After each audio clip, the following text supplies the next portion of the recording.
आजकल वयस्कों को एक और समस्या का सामना करना पड़ रहा है। जैसे ही 35-36 साल की उम्र होती है तो आजकल के वयस्क अपने अंदर बहुत तरह की कमज़ोरी अनुभव करने लगते हैं। उनका शरीर थका थका और तनावग्रस्त रहने लगता है। उन्हें लगता है कि जैसे उनके शरीर से शक्ति खींच ली गई है। उनका किसी काम को करने को दिल नहीं चाहता, घर आकर वो निडाल होकर सोना चाहते हैं। इसलिए उनको सामने कई तरह की परिस्थितियाँ, कई तरह की परेशानियाँ आने लगी हैं। ऐसे ऐसे किशोर, ऐसे वयस्क जब अपने काम से, अपने ऑफिस से या अपने किसी कार्यस्थल से घर लौटते हैं तो वो तत्काल कुछ विश्राम करना चाहते हैं। कई बार तो ऐसे किशोरों को यात्रा करके घर लौटने में भी परेशानी होती है।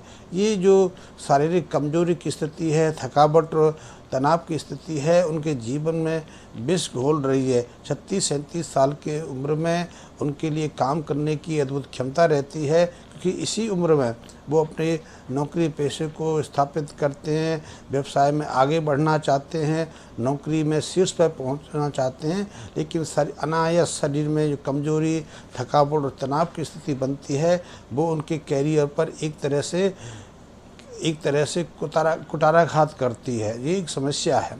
इस समस्या के लिए बहुत तरह की दवाएं, बहुत तरह की उपचार पद्धतियां भी खोजी जा रही हैं। डॉक्टर से जब कंसल्ट करते हैं ऐसे लोग तो वो अनायास उनको हृदय रोगी बता देते हैं या मानसिक तनाव को उसके कारण बताते हैं, और इसीलिए कई तरह के विटामिन्स या सप्लीमेंट्स को लिख देते हैं। फार्मास्यूटिकल कंपनियां इसके लिए कई तरह की एंटीऑक्सीडेंट आधारित दवाएं भी बेचने लगी हैं। एक उदाहरण मैं बताऊंगा कि आज से 15 साल पहले एक दक्षिण भारत की एक आयुर्वेदिक कंपनी थी। उसने मूसली पर आधारित एक ऐसे कैप्सूल तैयार किया था जो निराश, हताश और जो दुर्बलता अनुभव करने वाले वयस्क थे, उनमें एक नई आशा का संचार भरने का प्रयास किया। बहुत महंगा कैप्सूल था। तो 30 कैप्सूल का कॉस्ट उन्होंने करीब 200-2000 से ज़्यादा रुपये रखा था। इसके प्रति बहुत लोगों ने जिज्ञासा दिखाई, बहुत लोगों ने रुचि दिखाई, लेकिन ये प्रयास निरर्थक रहा। हाँ, यदि आप ऐसी स्थिति में हैं कि आप तनाव से थक जाते हैं, थकावट के कारण आपके स्वभाव व्यवहार में बर्ताव आने लगा है, आप लड़ने लगे हैं, परिवार में आके आपका स्वभाव सामान्य नहीं रहता, या फिर पति पत्नी के बीच तनाव पैदा होने लगा है, बच्चे आपसे दूर हटने लगे हैं, तो ऐसे में आप चाहें तो यदि आपको शुद्ध अश्वगंधा पाउडर मिल जाए तो उसका प्रयोग कर सकते हैं। शुद्ध मूसली मिल जाए तो वो भी आपके लिए बहुत उपयोगी है। सर्दियों में आप शिलाजीत का प्रयोग कर सकते हैं। लेकिन ऐसी सारी परिस्थितियों के पीछे आपकी जो जीवन पद्धति है, आपका जो लाइफ स्टाइल है, वो मुख्यतः जिम्मेदार रहता है। क्योंकि जब आप रात को देर से बिस्तर पर जाते हैं या सुबह देरी से उठते हैं तो उसके कारण आपका जो पेनियल ग्लैंड्स है, जो पीयूष ग्रंथि है, उस पर प्रभाव पड़ता है। इसके कारण आपके शरीर में कई तरह के स्ट्रेस हार्मोन्स ज़्यादा मात्रा में बनने लगते हैं। इससे आपका जो स्नायु तंत्र है वो सदैव तनावग्रस्त रहता है, एक्टिव रहता है, और इसके कारण आपको शीघ्र शिथिलता अनुभव होने लगती है, शीघ्र थकावट का एहसास होने लगता है। आप प्रातःकाल उठते तो जोश से हैं, उत्साह से हैं, लेकिन दोपहर होते होते आपका सारा उत्साह, सारा जोश ठंडा पड़ जाता है, और सांझ होते होते आप अपने अंदर एक तरह की थकावट, एक तरह की कमजोरी या एक तरह का तनाव अनुभव करने लगते हैं। तो इस सबसे मुक्ति के लिए आपको या तो अपनी जीवन पद्धति को सुधारना चाहिए, या फिर आप चाहें तो कुछ योग आसनों का मदद कर सकते हैं। इसमें आपकी जो सुप्त स्वास्थ्य का आसन है वो बहुत मददगार साबित हो सकता है। इसके लिए आप अपने कमरे में या अपने आसपास जो भी सुरक्षित एकांत जगह है वहाँ इसका अभ्यास कर सकते हैं। लेकिन यदि ऐसा अभ्यास आप ऐसे स्थान पर करेंगे या प्रकाश की कम से कम व्यवस्था हो, अंधकार में करेंगे तो ये आसन आपके लिए पूरा लाभ देगा, क्योंकि इससे आपको जो आपकी पीयूष ग्रंथि है उसको सामान्य अवस्था में लाने में मदद मिलेगी। इससे आपके शरीर के अंदर स्नायु ग्रंथियों का तनाव है, स्नायु तंत्रिकाओं की जो एक्टिविटी है वो धीमी पड़ती है, स्ट्रेस हार्मोन का स्तर घटता है। दूसरा, आपकी जो पेशियां हैं, आपके अंदर जो प्राण की संचार की मात्रा है वो बढ़ती है। तो आप सुप्त स्वास्थ्यकासन का अभ्यास कर सकते हैं। इसका आपने सुना होगा। यदि आप योग में रुचि रखते हैं तो स्वास्थ्यकासन का समझते होंगे, अन्यथा आप आलती पालती मार के बैठ सकते हैं। आलती पालती बड़ा सहज है कि आप अपने पैरों को क्रॉस स्टेज में रख सकते हैं। इसमें दाहिने पैर को आपने बाईं जांघ के नीचे रखना होता है और जो बायां पैर है, बाएं पैर की एड़ी है, उसको दाहिने पैर की जांघ के नीचे रखना होता है और दाहिना जो पैर की एड़ी है उसे बाएं जांघ के नीचे रखना होता है। कमर को सीधा रखना है। हाथों को आपने अपने बगलों में ज़मीन पर टिका के रखना है और ऐसी अवस्था में आप श्वास छोड़ते हुए कमर से पीछे झुकेंगे और झुकते हुए कमर को ज़मीन पे ले आएंगे। इस अवस्था में आप फिर सामान्य गति से श्वास ले सकते हैं। हाथों को पीछे ले जाएंगे और अधिकतम खिंचाव के साथ हाथों को ज़मीन पर आप स्थापित कर लेंगे।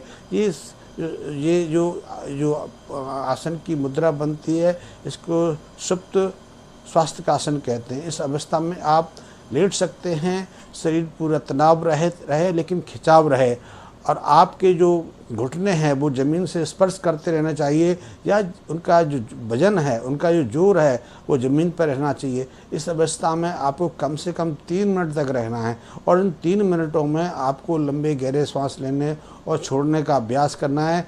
ये बहुत महत्वपूर्ण आसन है, इससे आपको पूरा लाभ मिलता है क्योंकि जब आप सुप्त स्वास्थ्य का आसन में रहते हैं तो इससे आपकी जो प्राण शक्ति है उसमें वृद्धि होती है। आपकी जो स्नायु तंत्रिका हैं वो रिलैक्स होती हैं। आपके शरीर के अंदर जो स्नायु तंत्रिकाओं का तनाव है वो घटता है और इसका सीधा प्रभाव आपकी जो अंतःस्रावी ग्रंथियां हैं, जो एंडोक्राइनस ग्लैंड्स हैं, उनकी एक्टिविटीज पर, उनकी सक्रियता पर आता है। इससे आप अपने अंदर एक जोश, एक नई स्फूर्ति अनुभव करने लगते हैं। वैसे आज के समय तो ऐसी सुस्ती से, ऐसी निर्बलता से, ऐसी कमजोरी से, ऐसी थकावट से मुक्ति पाने के लिए कई अन्य उपाय किए जाने लगे हैं, लेकिन ये योगासन आपके लिए बहुत महत्वपूर्ण होगा।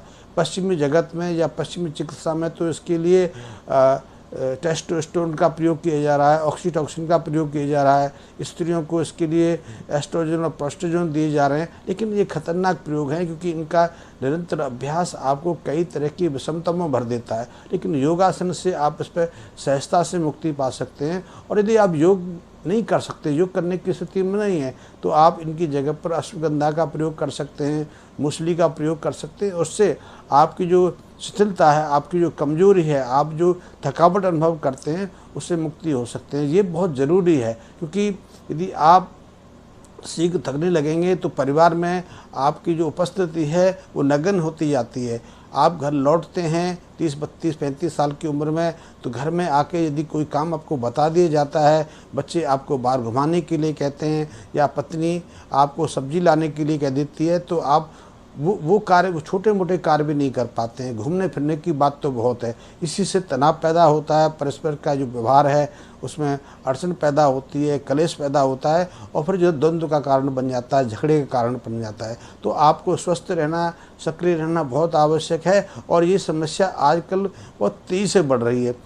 इसके लिए कई प्रयास लगाए जा रहे हैं, लेकिन इसके वास्तविक है कि आपकी जो मानसिक तनाव है और जीवन पद्धति का जो बदलाव है वो आपके शरीर पर गहरा प्रभाव डाल रहा है। इससे आपकी जो शरीर की जो बायोकेमिकल सिस्टम है वो डिस्टर्ब हो रहा है और योग उसको दुरुस्त करने का कार्य करता है, उसको सामान्य करने का कार्य करता है। इसमें आप आयुर्वेदिक मदद ले सकते हैं और खान पीन में आप जो सहजता ले सकते हैं वो आपके लिए उपयोगी है। तो किसी भी उम्र में हैं, यदि आप 30-35 के ऊपर के हैं और आप थकावट महसूस करने लगे हैं, अपने अंदर निर्बलता महसूस करने लगे हैं, आपको शीघ्र थकावट लगने लगी है, तो आप इन सहज साधारण प्रयोगों से इस समस्या से बाहर आ सकते हैं। और यदि आपको इस संबंध में कोई अतिरिक्त जानकारी चाहिए, इस संबंध में आपने अतिरिक्त कोई बात करनी है, तो आप मेरे संबंध कर सकते हैं। मेरे कमेंट्स बॉक्स में मैसेज देके इस संबंध में जानकारी ले सकते हैं। धन्यवाद मित्रों।